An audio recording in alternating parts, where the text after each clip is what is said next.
31 de octubre de 2017, se estarán celebrando los 500 años de la Reforma Protestante. Reforma que dio motivo al encuentro de dos campeones. Este encuentro ocurrió en 1521, donde Martín Lutero, por un lado, como campeón de la verdad, compareció ante la Dieta o Concilio Imperial en la ciudad alemana de Worms. Compareció allí para dar cuenta de su fe. Pero allí le esperaba a Leandro, el campeón papal, quien tenía miedo a la presencia de Martín Lutero. Así lo dice el libro El conflicto de los siglos. Este encuentro tuvo como antecedente las 95 propuestas o tesis que Lutero clavó en las puertas de la iglesia de la ciudad de Wittenberg, Alemania. Estas propuestas que habían enojado al Papa de aquel entonces y a todos sus prelados católicos, porque dichas propuestas le descubrían a él las mentiras y le echaban abajo el comercio que hacía del perdón de los pecados a través de las famosas indulgencias. Todo esto dio como resultado el citatorio de Martín a dicha dieta. Esa dieta o concilio fue convocada por el emperador Carlos V. Pero si nosotros le ponemos atención a lo que ocurrió en la dieta, esta viene a ser, hermanos, un prototipo de lo que va a acontecer a los pocos reformadores que estamos quedando en este tiempo final. Una de las razones que motivaron a Lutero a la elaboración de aquellas propuestas fue la interpretación que hizo de la enseñanza de cómo el hombre se salva. Mientras que el legado papal a Leandro sostenía que el hombre es salvado por las obras, Martín Lutero había encontrado en las Escrituras que el hombre es salvado por la fe. Y el texto clave para eso era Romanos 1:17. Vamos a leerlo. Libro de Romanos, capítulo 1, verso 17.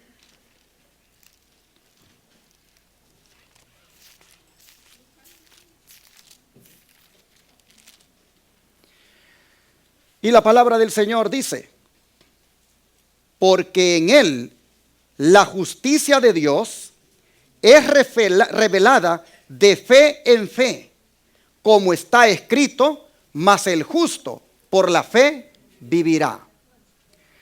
En este texto, hermanos, Lutero encontró la paz que andaba buscando. En este texto, Lutero encontró la seguridad de la salvación que vinieron a llenarle su vida de gozo y esperanza.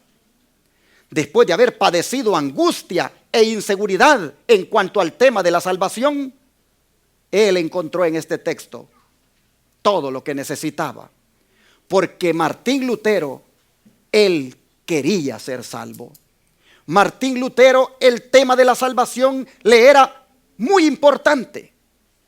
Y esto es algo, hermanos, que debemos admirar e imitar de él.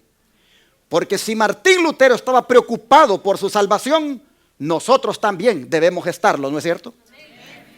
Interesante que el texto de Romanos 1:17 que acabamos de leer se vino a convertir en una de las columnas principales de la reforma luterana y en el corazón de la doctrina protestante.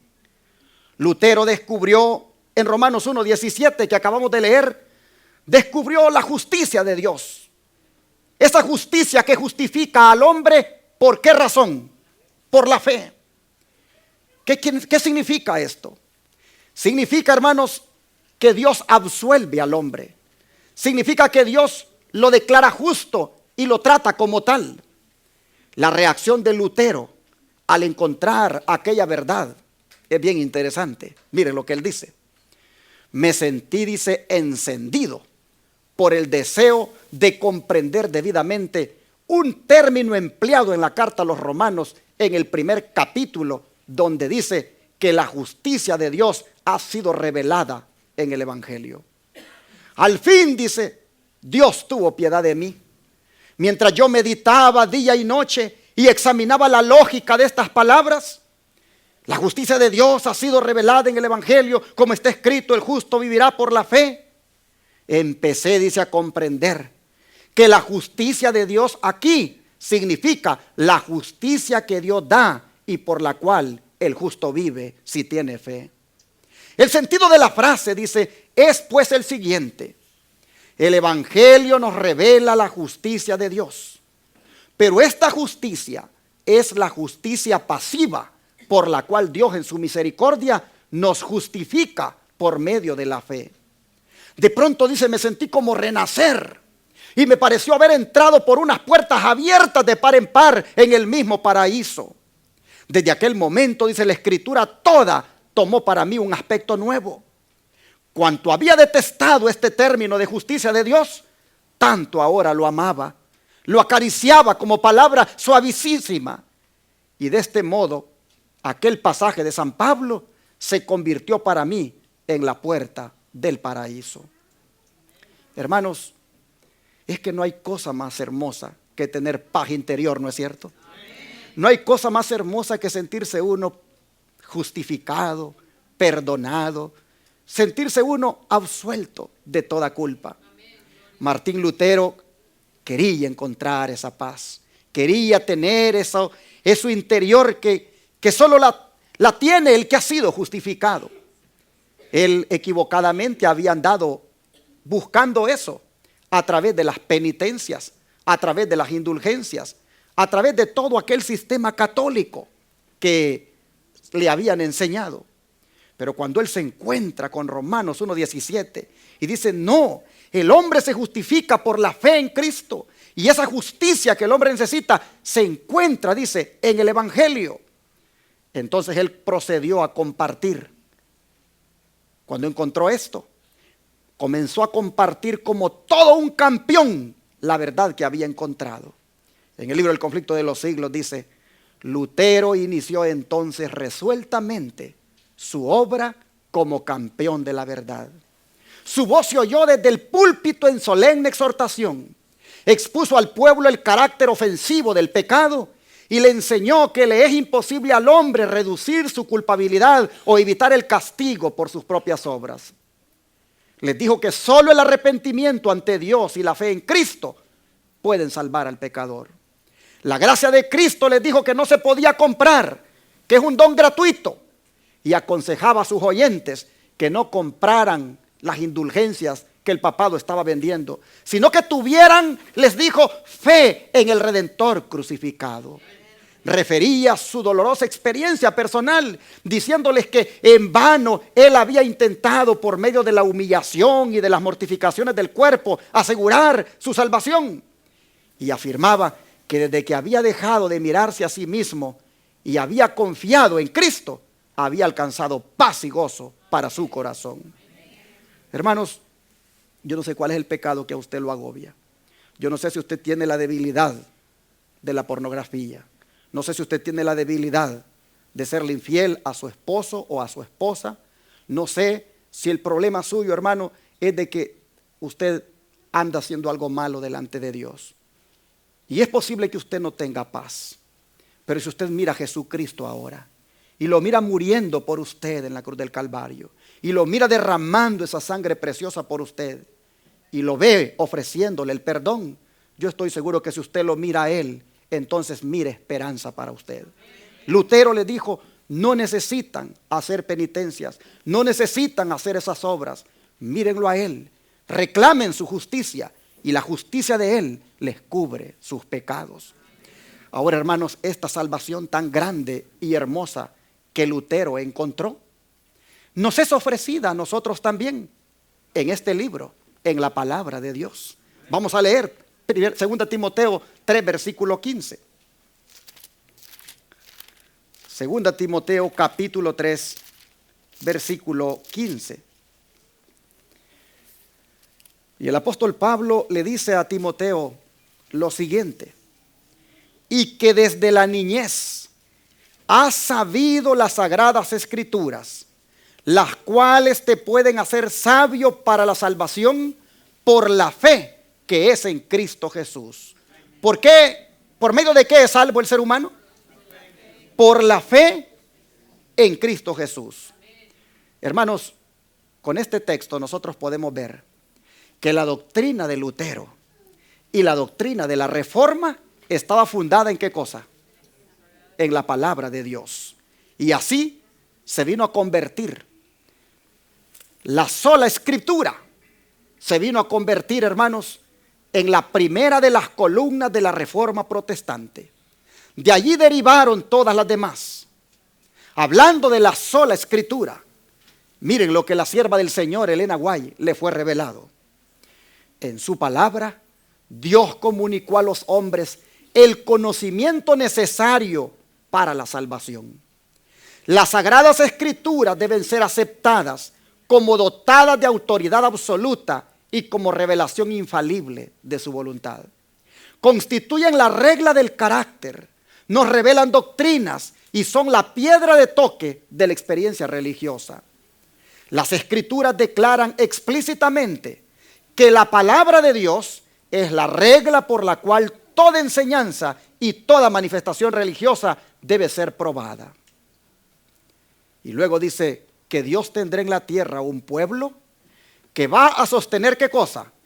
La Biblia y la Biblia sola como piedra de toque de todas las doctrinas y base de todas las reformas. Y antes de aceptar cualquier doctrina o precepto, debemos cerciorarnos de si los autoriza un categórico, así dice Jehová.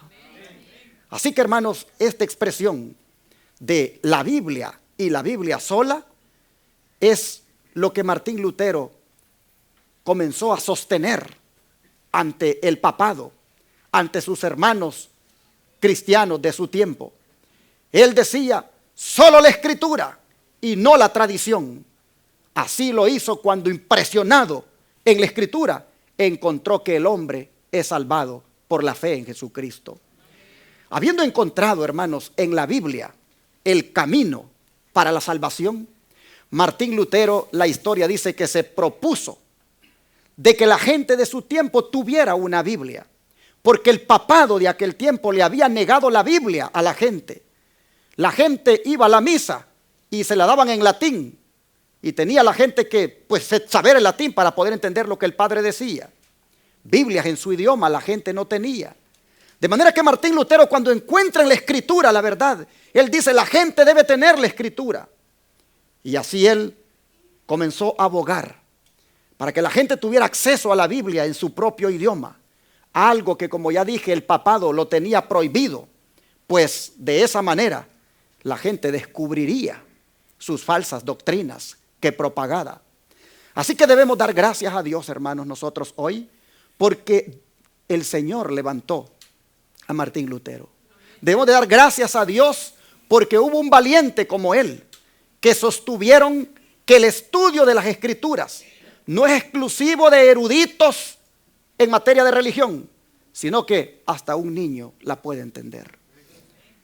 Así le dijo Pablo a Timoteo. Desde la niñez le dijo, has conocido las sagradas escrituras, las cuales te pueden hacer sabio para la salvación que es en Cristo Jesús. Hermanos, desde niño, un niño puede entender las escrituras. No necesariamente tiene que ser solo los eruditos. Y por eso Martín Lutero propagaba y buscaba que la gente entendiera la Biblia. Pero eso le atrajo un gran problema con el Papa León X. Pues el Papa León X estaba propagando las indulgencias, que era un papel que la gente recibía, donde la gente pagaba por ese papel. Y en ese papel, la gente, el que llegaba a obtener el documento, era perdonado de todos sus pecados y aún de los que quisiera cometer en el futuro. El Papa engañaba a la gente con eso porque él quería construir la Basílica de San Pedro. Y entonces quería recoger mucho dinero. Y así mucha gente entregaba propiedades y entregaba dinero para que se pudiera llevar a cabo aquel proyecto. Cuando el Papa escucha que uno de sus sacerdotes, Martín Lutero, está diciendo que las indulgencias no son necesarias para salvarse, cuando oye que uno de sus sacerdotes está diciendo que La Biblia y la Biblia sola es lo que se necesita para conocer el plan de Dios. Cuando el Papa escucha que uno de sus sacerdotes está diciendo que solo en Cristo y por la justicia de Cristo el hombre puede ser salvo, él mira que todo el negocio que tiene se le está viniendo abajo. De manera que él ordena que silencien a Martín Lutero.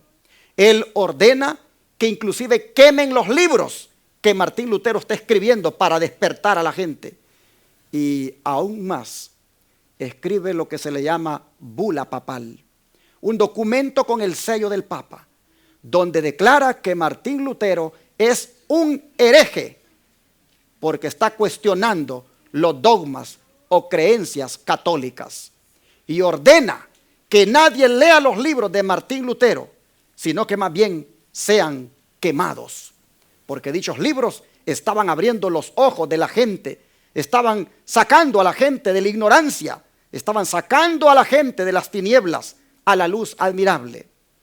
Pero en aquella excomulgación que el Papa León X hizo contra Martín Lutero, no estaba allí, hermanos, más que cumpliéndose las palabras que Cristo dijo en el Evangelio de Juan 16, versos 2 al 4. Vamos allá. Evangelio de Juan, capítulo 16, versículos 2 al 4.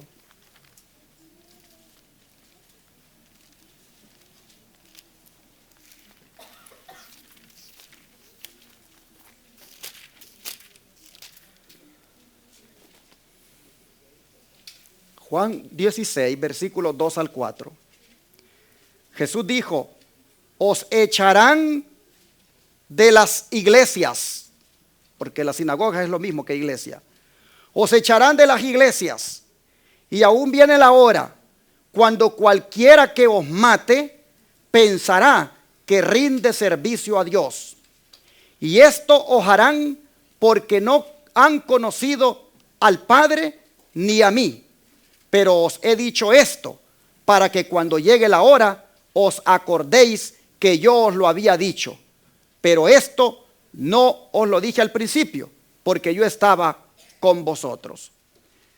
Lo que a Martín Lutero le sucedió, que lo hayan excomulgado, que lo hayan echado de la iglesia, era el cumplimiento de estas palabras de Cristo, cuando dijo: los echarán de las iglesias.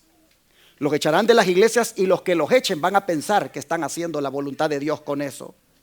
Martín Lutero experimentó en carne propia cómo su propia organización religiosa lo echó de su seno, cómo su propia organización religiosa a la cual le sirvió lo echó cuando disintió, cuando no estuvo de acuerdo con el proceder de los líderes.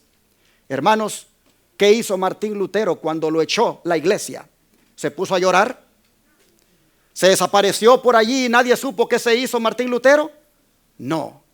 La historia dice que él agarró la bula papal y públicamente la quemó. Y otros libros católicos también los quemó. Y de esa manera rompía toda relación con la iglesia papal. Y de esa manera se cumplía lo que Cristo había dicho en Juan 8:32. ¿Qué dice Juan 8:32?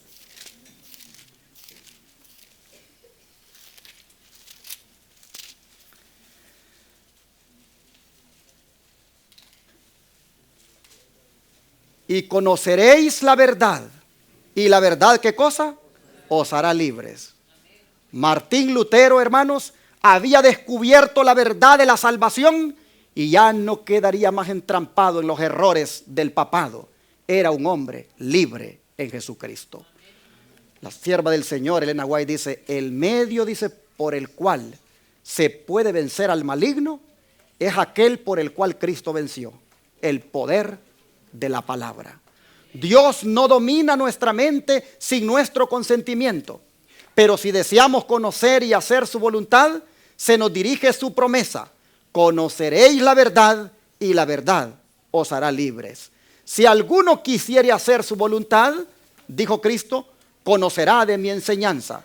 Apoyándose en estas promesas, cada uno puede quedar libre de las trampas del error y del dominio del pecado. Evangelismo, página 454. La verdad, cuando se encuentra, abre los ojos a cualquiera y le libera a uno de organizaciones religiosas, le libera a uno de dominios que puedan estar haciendo los hombres. Uno encuentra solamente en Jesucristo esa libertad. Hermanos, pero la reacción de Roma ante lo que hizo Lutero de quemar la bula papal y quemar los libros católicos, la reacción de Roma no se hizo esperar.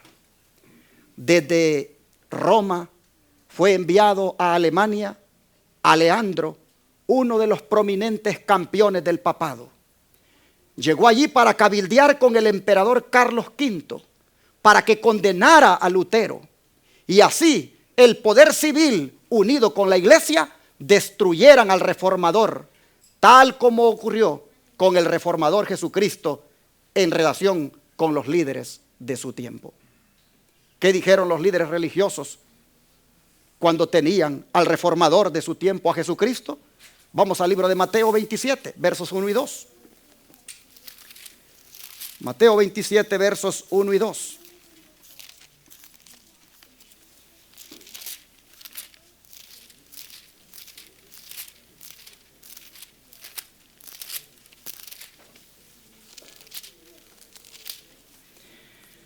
Dice: y venida la mañana, todos los príncipes de los sacerdotes y los ancianos del pueblo tomaron consejo contra este reformador de ese tiempo, hermanos, Jesucristo. Tomaron consejo para entregarle a muerte y lo llevaron amarrado y se lo entregaron a Poncio Pilato, el gobernador. Miren ustedes lo que hacen los líderes religiosos. Se unen con el poder civil contra el reformador, Cristo Jesús. ¿Y qué sucede allá cuando se lo llevan a él? Veamos los versículos 22 y 23. Más adelantito, siempre capítulo 27, versículos 22 y 23. Pilato les dijo: ¿qué pues haré con Jesús que he llamado el Cristo? Todos le dijeron: ¿qué cosa? Sea crucificado.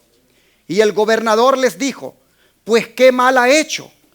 Pero ellos gritaron aún más y decían: sea crucificado.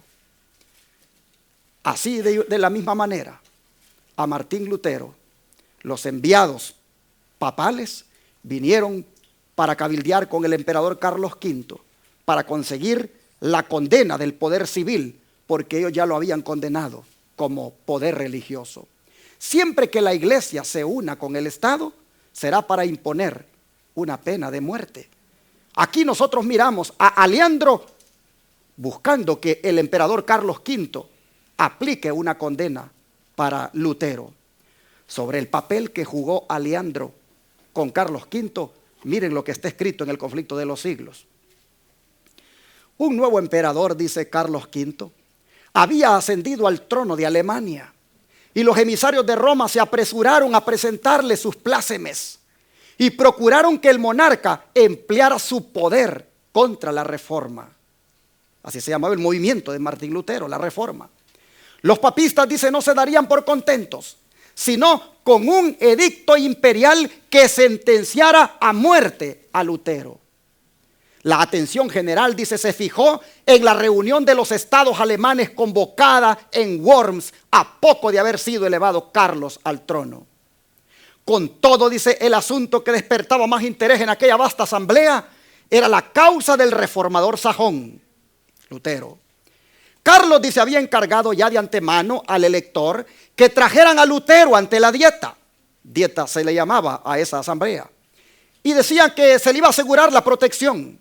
Y prometieron disponer una discusión libre con gente competente para debatir los motivos de disidencia. Lutero, por su parte, ansiaba comparecer ante aquel monarca. Y aunque su salud entonces no estaba muy buena, le mandó a escribir al elector y le dijo: si no puedo ir a Worms, si no puedo ir bueno y sano, me haré llevar enfermo allá. Porque si el emperador me llama, no puedo dudar que sea un llamamiento de Dios. Si quieren usar de violencia contra mí, lo cual parece probable, puesto que no es para instruirse por lo que me hacen comparecer, lo confío todo, dijo, en las manos del Señor. Aún vive, dijo, y reina el que conservó ilesos a los mancebos en el horno ardiente. Si no me quiere salvar, dijo, poco vale mi vida. Impidamos solamente que el evangelio sea expuesto al vilipendio de los impíos y derramemos nuestra sangre por él para que no triunfen. ¿Será acaso, dijo, mi vida o mi muerte la que más contribuirá a la salvación de todos? Esperadlo, dijo, todo de mí, menos la fuga y la retractación. Huir no puedo y retractarme mucho menos. ¿Qué hombre más valiente? Hermanos, pero Aleandro se enfureció. Aleandro se enfureció con la decisión del emperador de mandar a traer a Lutero. Pues miren lo que dice. La noticia de que Lutero comparecería ante la Dieta circuló en Worms y despertó una agitación general. Aleandro, a quien como legado del Papa se le había confiado el asunto de una manera especial, se alarmó y se enfureció. Él preveía que el resultado sería desastroso para la causa del papado. Hacer investigaciones en un caso sobre el cual el Papa había dictado ya sentencia condenatoria era como discutir la autoridad del soberano pontífice. Además de esto, mire lo que dice, tenía miedo que los elocuentes y poderosos argumentos de este hombre, de Martín Lutero, apartaran de la causa del Papa a muchos de los príncipes reunidos allá en la Dieta. En consecuencia, dice, insistió mucho acerca de Carlos en que Lutero no viniera a Worms. Por este mismo tiempo, dice, se había publicado la bula de excomunión contra Lutero. Y esto, unido a las gestiones del legado, hizo ceder al emperador, quien escribió al lector diciéndole que si Lutero no quería retractarse, debía quedarse en Wittenberg. Lo convenció a Aleandro de que no viniera. Bueno, sigue diciendo el espíritu de profecía, el conflicto de los siglos. No bastaba este triunfo para Aleandro, el cual siguió intrigado para conseguir también la condenación de Lutero. Y con una tenacidad digna de mejor causa, insistía en presentar al reformador, a los príncipes, a los prelados y a varios miembros de la Dieta. Lo presentaba como sedicioso, como rebelde, como impío y blasfemo. Pero la vehemencia, dice, y la pasión de que daba pruebas el legado, revelaban a las claras el espíritu del que estaba animado. Es la ira y el deseo de venganza lo que le excita, decían, y no el celo y la piedad. Se rumoraba entre los príncipes. La mayoría de los miembros de la Dieta, dice, estaban más dispuestos que nunca a ver con benevolencia la causa del reformador y a inclinarse en su favor. Bueno, sigue diciendo, con redoblado celo, Aleandro insistió cerca del emperador para que cumpliese su deber de ejecutar los dictos papales. Recuerden que los papas ponían reyes y quitaban reyes en aquel tiempo. Esto, dicen, pero según las leyes de Alemania, no se podía hacer sin el consentimiento de los príncipes. Y Carlos V, no pudiendo resistir a las instancias del nuncio, le concedió que llevara el caso ante la Dieta. Fue dice, un día de orgullo para el nuncio. La asamblea era grande y el negocio era aún mayor. Aleandro iba a alegar en favor de Roma, madre y señora de todas las iglesias. Iba a defender al primado de San Pedro ante los principados de la cristiandad. Tenía Aleandro el don de la elocuencia y esta vez se elevó a la altura de la situación. Quiso la providencia, dice, que ante el tribunal más augusto, Roma fuera defendida por el más hábil de sus oradores antes de que fuera allí mismo condenada. Los que amparaban la causa de Lutero preveían de antemano, no sin recelo, el efecto que produciría el discurso de Aleandro, el legado papal. El elector de Sajonia no estaba presente ese día, pero por indicación suya habían concurrido algunos de sus cancilleres para tomar nota del discurso de Aleandro. Resulta de que el elector de Sajonia era el que protegía a Martín Lutero. Bueno, dice que con todo el poder de la instrucción y la elocuencia, se propuso Aleandro derrocar la verdad. Y arrojó contra Lutero cargo sobre cargo, acusándolo de ser enemigo de la iglesia y del Estado, de los vivos y de los muertos, de los clérigos y los laicos, de los concilios y de los cristianos en particular. Hay, dijo, en los errores de Lutero, motivo para quemar a 100,000 herejes, dijo Aleandro. Y en conclusión, procuró vilipendiar a los adherentes de la fe reformada y dijo lo siguiente: ¿qué son todos estos luteranos? Un puñado de gramáticos insolentes, de sacerdotes enviciados, de frailes disolutos, abogados ignorantes, nobles degradados y populacho pervertido y seducido. Cuanto más numeroso, más hábil y más poderoso es el partido católico, dijo. Un decreto unánime de esta ilustre asamblea iluminará a los sencillos, advertirá a los incautos, decidirá a los que dudan, fortalecerá a los débiles. Miren cómo hablaba el Papa, que los luteranos, los que estaban detrás de la reforma, eran unos ignorantes, eran unos degradados, eran unos pervertidos.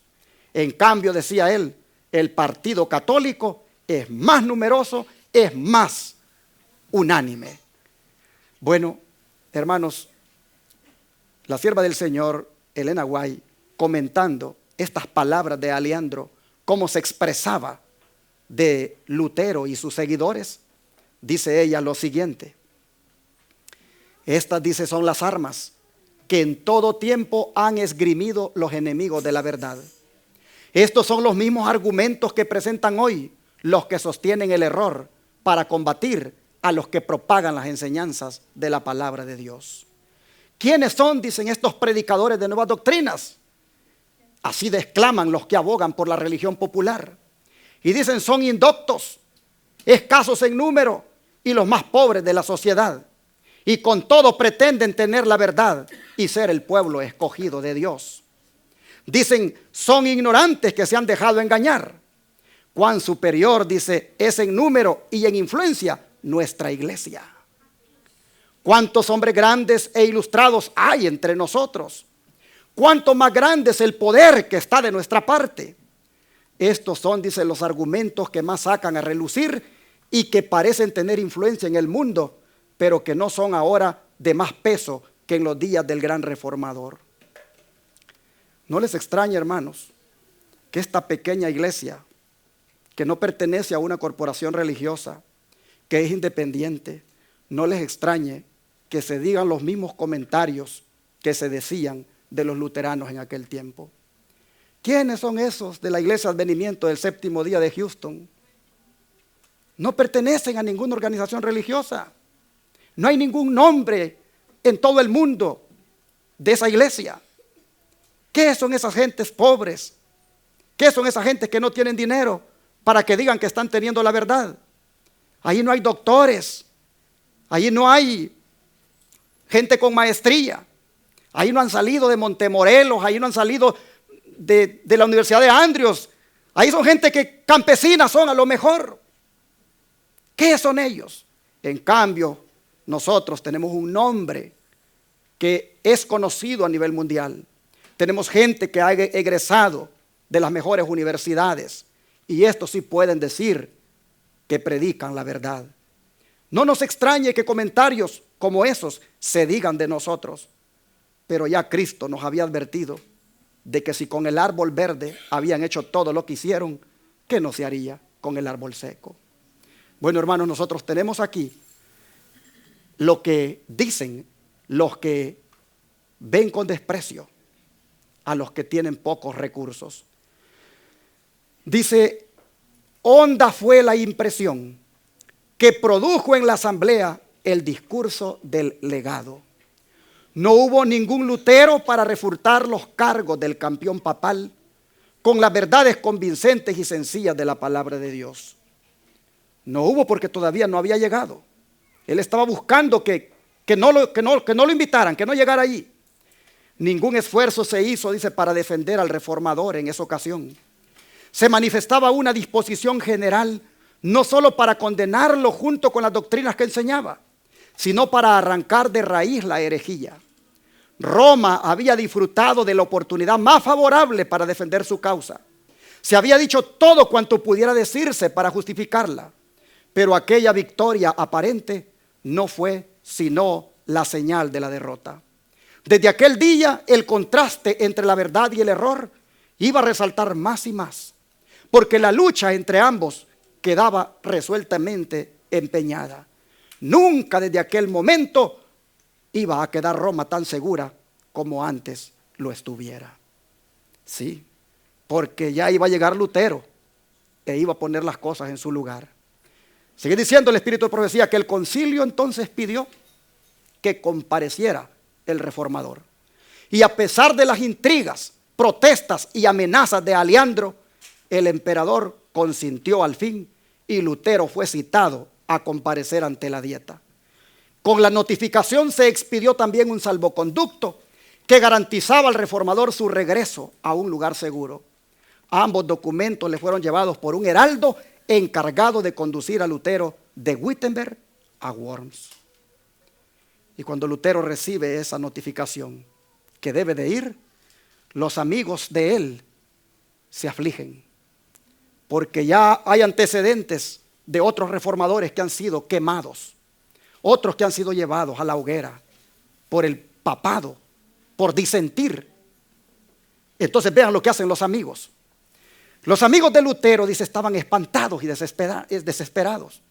Y sabedores del juicio y de la enemistad que contra él reinaban, pensaban que ni aún el salvoconducto sería respetado. Y le aconsejaban que no expusiera su vida al peligro. Pero miren lo que Lutero les dijo. Los papistas, dice, no deseaban que yo fuese a Worms, pero sí mi condenación y mi muerte. No importa, dijo, rogad, no por mí, sino por la palabra de Dios. Cristo, dijo, me dará su espíritu para vencer a esos ministros del error. Yo los desprecio durante mi vida y triunfaré de ellos con mi muerte. En Worms se agitan para hacer que me retracte. He aquí cuál será mi retractación. Antes decía que el Papa era el vicario de Cristo. Ahora voy a decir que es el adversario del Señor y el apóstol del diablo.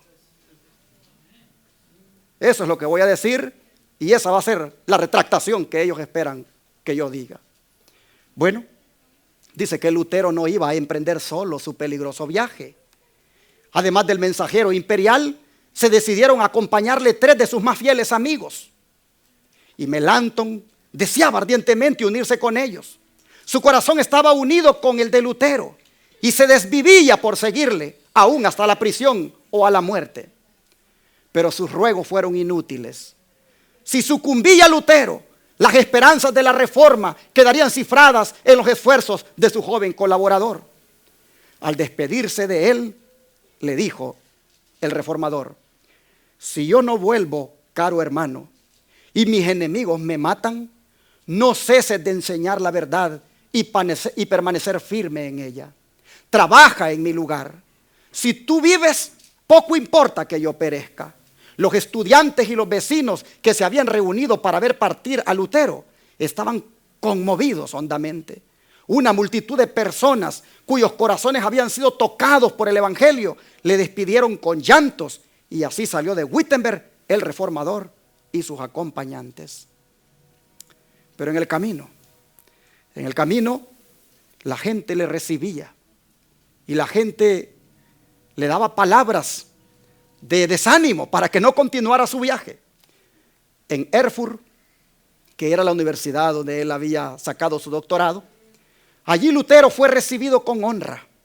Habló a la vasta concurrencia de las palabras de Cristo. Les dijo: la paz sea con vosotros. Los filósofos, les dijo, y los escritores han intentado demostrar cómo puede el hombre alcanzar la vida eterna y no lo han conseguido. Yo les voy a explicar ahora, les dijo. Dios resucitó a un hombre, a Jesucristo nuestro Señor, por quien, anonadada la muerte, destruye el pecado y cierra las puertas del infierno. He aquí la obra de salvación. Jesucristo, les dijo, venció. He aquí la grata nueva, y somos salvos por su obra y no por las nuestras. Nuestro Señor Jesucristo dice: la paz sea con vosotros. Mirad mis manos, es decir, mira, oh hombre, yo solo soy quien he borrado tus pecados y te he rescatado. Por esto tienes ahora la paz, dice el Señor. Y así el pueblo, dice esta sierva del Señor, Elena White, escuchaba embelesado. El pan de vida fue repartido, dice, a aquellas almas hambrientas. Cristo fue ensalzado ante ellas por encima de papas, legados, emperadores y reyes. No dijo una palabra Lutero tocante a su peligrosa situación, porque no quería hacerse objeto de los pensamientos y de las simpatías. En la contemplación de Cristo se perdía de vista a sí mismo, se ocultaba detrás del hombre del Calvario y solo procuraba presentar a Jesús como redentor de los pecados. Mis hermanos, de Erfurt él siguió su viaje. Dice que prosiguió su viaje siendo agasajado en todas partes y considerado con grande interés. La gente, dice, salían presurosas a su encuentro y algunos amigos le ponían en guardia contra el propósito hostil que respecto de él acariciaban los romanistas allá en Worms. Hubieron unos que le dijeron: os echarán en una hoguera y los van a reducir a cenizas como lo hicieron con Juan Hus. Y él les decía: aun cuando enciendan un fuego que se extienda desde Worms hasta Wittenberg y se elevara hasta el cielo, lo atravesaría en nombre del Señor. Compareceré ante ellos, entraré en la boca de ese Behemoth, romperé sus dientes y confesaré a Cristo como nuestro Señor. Behemoth en la Biblia aparece como una figura de una bestia grande. Algunos han dicho que es como el hipopótamo, otros dicen que es simplemente una bestia grande. Pero Lutero dijo: iré donde ellos y le voy, dijo, a bajar a ese Behemoth, le voy a romper los dientes y voy a confesar a Jesucristo como nuestro Señor. Ese encuentro entre los dos campeones, hermanos, estaban caldeados los ánimos. Lutero no podía permitir que el sistema papal tuviera engañado al mundo religioso. Bueno, dice que sus amigos se esforzaron por despertar temores en él, describiéndole los peligros que le amenazaban. Todos sus esfuerzos fracasaron.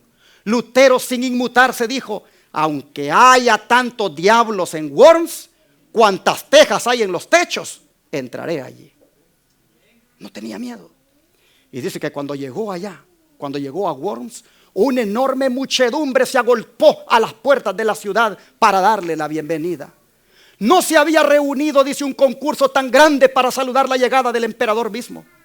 La agitación era intensa y de en medio del gentío se elevó una voz quejumbrosa que cantaba una endecha fúnebre, como tratando de avisarle a Lutero de la suerte que le estaba reservada. Pero él dijo: Dios será mi defensa, y se abajó de su carruaje. Bueno, los papistas dicen que no creían que Lutero se atreviera a presentarse en Worms y que llegara a la ciudad.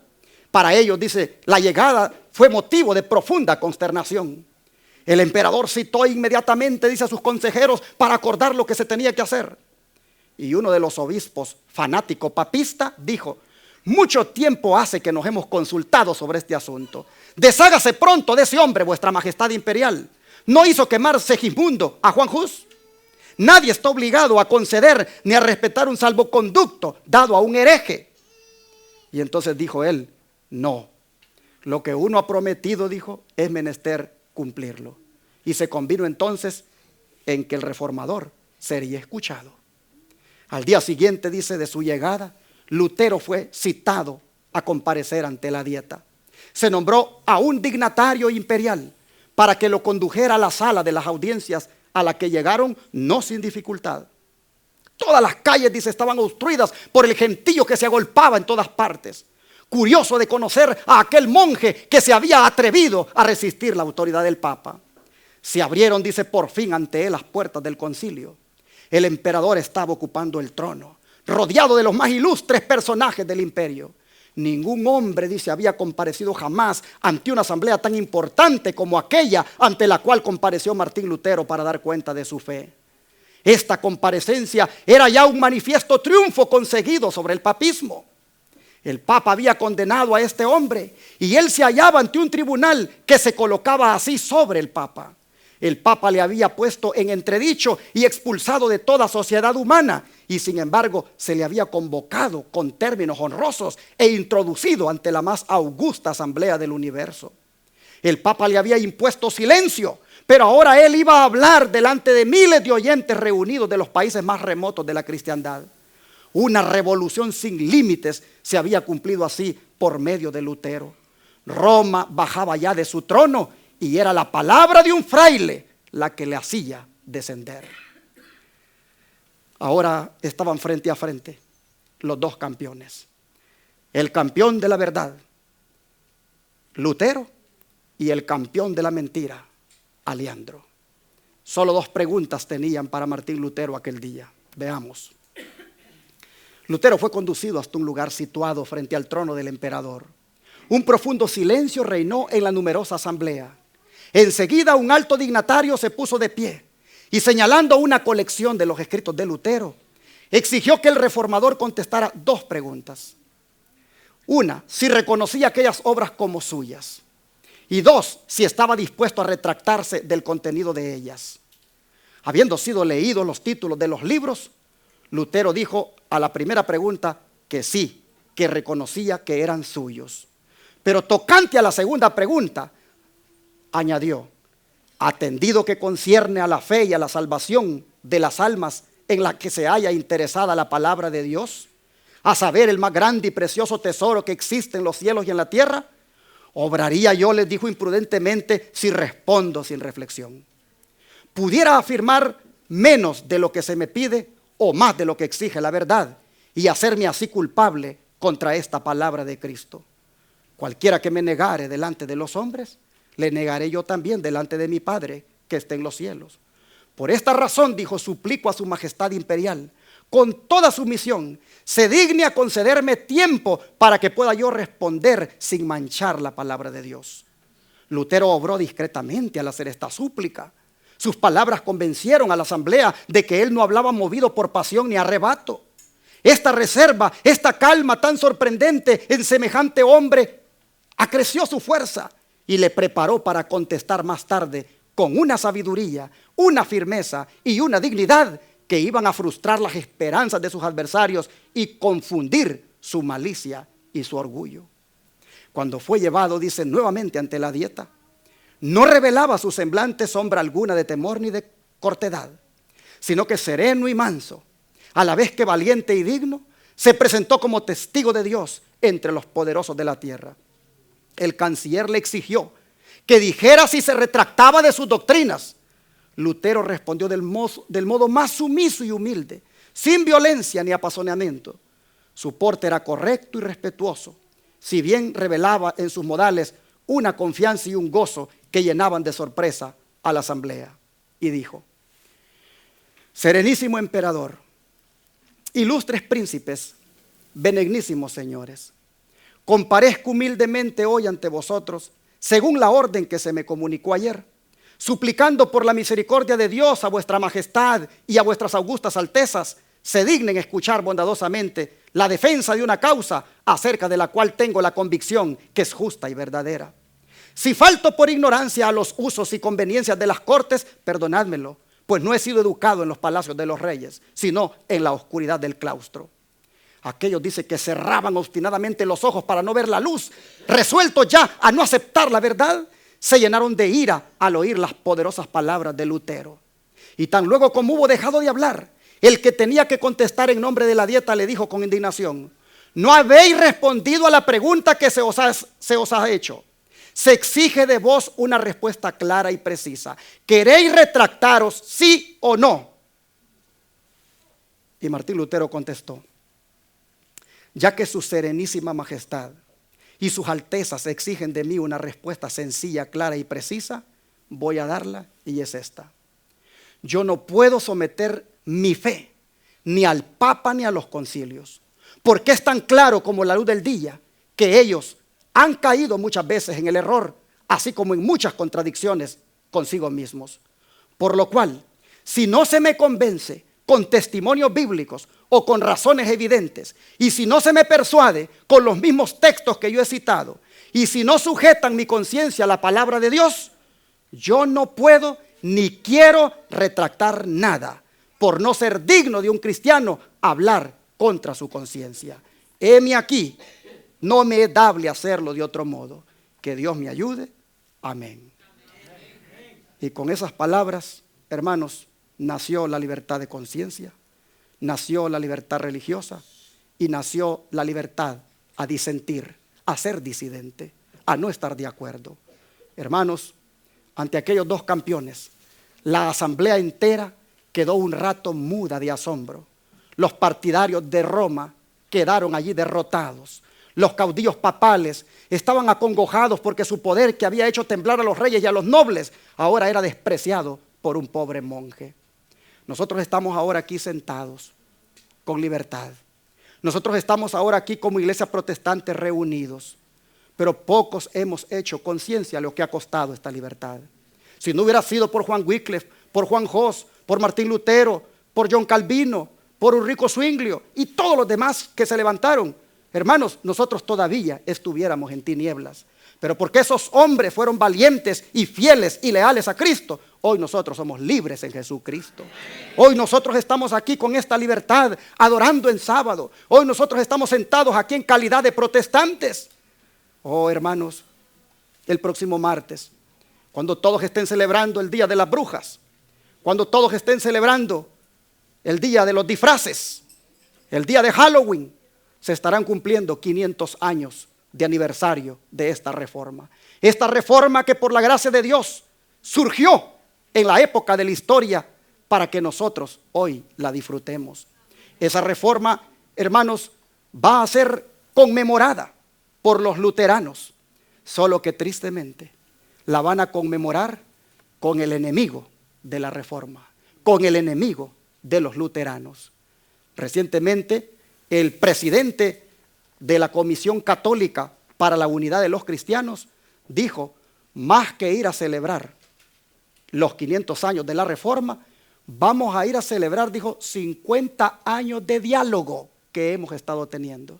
En otras palabras, lo que van a ir a hacer allí es que después de 50 años de estar platicando, prácticamente se echaron al bolsillo a los luteranos y los tienen ya prácticamente seducidos. No va a ir el Papa Francisco con sus prelados a celebrar la reforma protestante.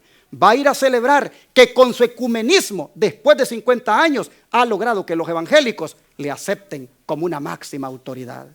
Oh, si Lutero estuviera vivo, ¿qué diría de los luteranos? Oh, si los que se levantaron para protestar junto con Lutero estuvieran vivos, ¿qué dirían de las iglesias que fundaron? Cómo ahora también ciegamente van aceptando las doctrinas del papado. El papado no ha cambiado sus prerrogativas. El papado no ha cambiado sus pretensiones. Aunque él vaya y celebre con los luteranos hoy, martes 31 de octubre, esta semana que viene, aunque él vaya y celebre, él no va a celebrar. Él va prácticamente a darse el gusto de tener con ellos una celebración ecuménica donde van a ir, hermanos, muchas iglesias del mundo. Muchos líderes de las iglesias del mundo van a ir ahí a celebrar el quinto centenario, los 500 años de la Reforma. Hermanos, nosotros hoy estamos aquí sentados, pero la Reforma protestante no terminó con Lutero. La Reforma protestante debe continuar. Nosotros estamos hoy celebrando culto ¿en qué día? Esto es una protesta. Los adventistas del séptimo día de corazón seguiremos protestando. Seguiremos diciendo que no es el domingo, el hijo del papado, el día de guardar, sino que es el santo sábado. Entre más nosotros nos congreguemos en sábado, seguiremos siendo los verdaderos protestantes. Todos aquellos que decidieron seguir guardando el domingo, que es la autoridad del papado, realmente ya no se les puede llamar protestantes. Por eso yo quiero decirles a ustedes, hermanos, que permanezcamos fieles en la protesta, viviendo una reforma en nuestras vidas. Quiero invitarles para que ustedes no claudiquen de la fe, que se mantengan leales. Hermanos, no se extrañen si por protestar también hoy en día son excomulgados. Muchos serán excomulgados por venir a congregarse a esta iglesia. Muchos serán excomulgados por escuchar el canal 51.2 aquí en Houston. Muchos serán excomulgados de las iglesias por venir a unirse con este pueblo remanente que ha decidido protestar como verdaderamente debe ser. Muchos serán excomulgados. Pero recuerden, Jesucristo fue excomulgado. Martín Lutero fue excomulgado. Que te excomulguen a ti no sería nada raro ni extraño. Solamente te digo, hermano, que te asegures que del cielo no te excomulguen nunca. Que tus nombres estén allí siempre registrados en el libro de la vida del Cordero.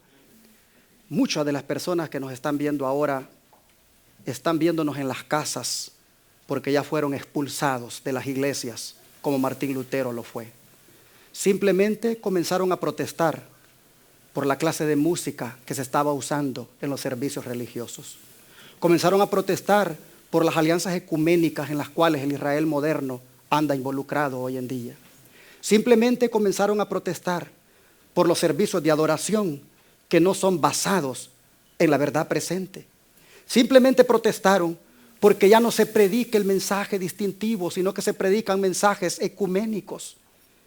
Simplemente protestaron porque no se predicaba más de la reforma pro salud.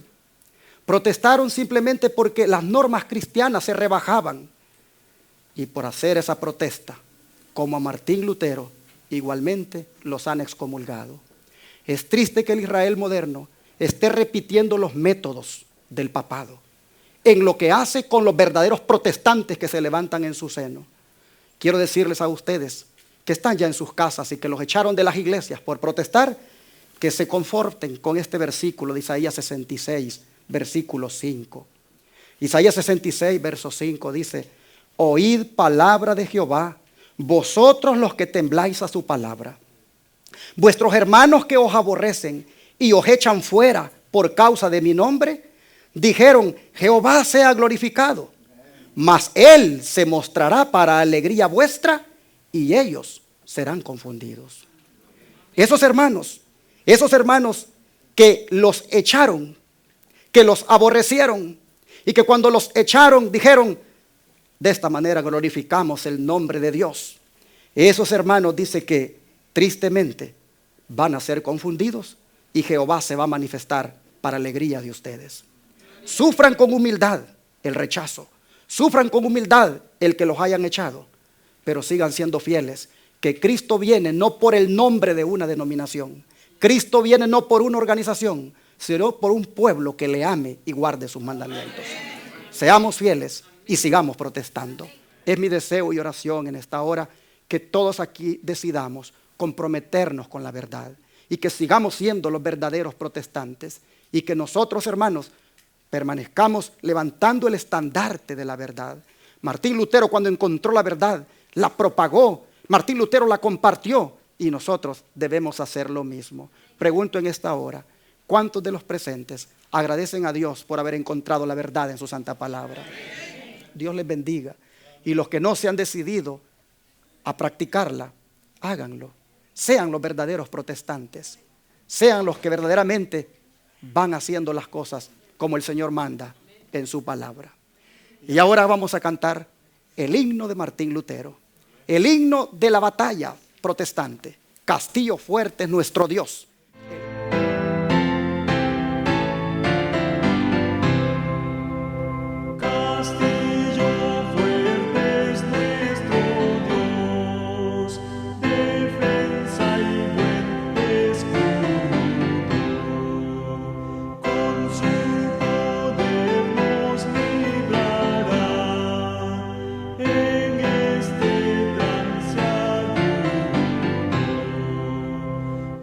Con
Vamos a arrodillarnos para orar.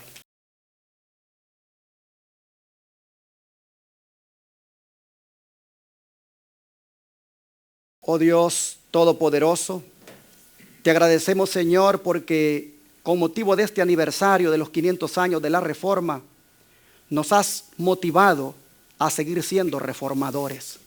Sabemos, Padre, que el engaño y el error todavía se propagan. Las tinieblas cunden por doquier. El mundo religioso, Señor, todavía sigue los dictados del papado. ¿Cuánto se requiere, Señor, que nosotros seamos verdaderos reformadores protestantes? Pero, Padre, no se trata de protestar por protestar. Se trata de vivir aquello por lo que protestamos. Así que te ruego, Padre, para que nosotros, primeramente, seamos cubiertos por la justicia de Cristo. Luego, Padre, te ruego para que seamos mujeres y hombres basados en la palabra de Dios, fundamentados en ella.